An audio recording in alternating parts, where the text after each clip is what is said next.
ভয়াবহ বন্যার কবলে ভারতের দক্ষিণের রাজ্য কেরালা। সে রাজ্যে এবারে বন্যায় সবচেয়ে বেশি ক্ষতিগ্রস্ত হয়েছে ওয়াইনাড জেলা। হাজার হাজার মানুষ বন্যার কারণে ত্রাণ শিবিরে আশ্রয় নিতে বাধ্য হয়েছে। মৃত্যুর সংখ্যা শতাধিক ছাড়িয়ে গিয়েছে। এই পরিস্থিতিতে বন্যা দুর্গত মানুষদের জন্য সাহায্যের হাত বাড়িয়ে দিয়েছেন সারা দেশের মানুষ। প্রাকৃতিক বিপর্যয়ে ক্ষতিগ্রস্ত কেরালার মানুষের সাহায্য এসেছে সিপিআইএম দলের ত্রিপুরা রাজ্য কমিটি।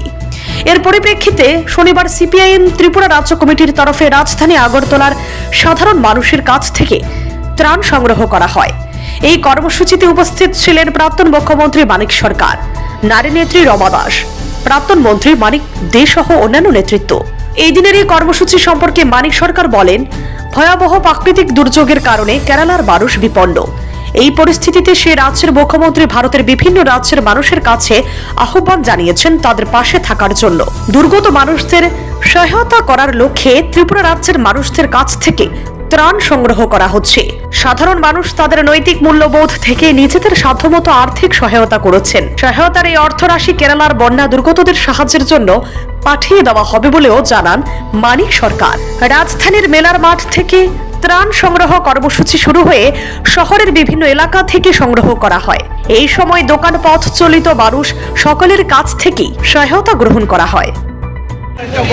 কেরালার ওয়েনাডুতে বিপর্যয়কর প্রাকৃতিক দুর্যোগ, 300-র উপর মানুষ তারা প্রাণ হারিয়েছে। শত শত মানুষ বাড়ি ঘর ছাড়া। ওখানকার যা কিছু পরিকাঠামো সমস্ত ধূলিসাৎ হয়ে গেছে। তাতে কেরালার মুখ্যমন্ত্রী সারা ভারতবর্ষের মানুষের কাছে কেরালার পাশে এবং ওয়েনাডের জনগণের পাশে দাঁড়াবার জন্যে আবেদন জানিয়েছে, মুক্ত হস্তে সাহায্য করার জন্য আবেদন জানিয়েছে। তাতে সাড়া দিয়ে আমরা বেরিয়েছি, মানুষের কাছে যাচ্ছি। যার যেটা সামর্থ্য, স্বাধীনভাবে স্বেচ্ছায় যা দিচ্ছেন তাই আমরা সংগ্রহ করছি এবং এই টাকা একসাথে আসলে পর সারা রাজ্যের আমরা সেই টাকা সেখানে পাচ্ছি। কীরকম সাড়া পাচ্ছেন? এই তো আমরা আজকে বেরোলাম, ভালোই তো সাড়া পাচ্ছি। ত্রিপুরার মানুষ বিপন্ন মানুষের স্বার্থে সবসময়ই দাঁড়ায়। আরে আমরা যেতে পারলে সবার কাছ থেকে সাড়া। Bureau report, CID TV.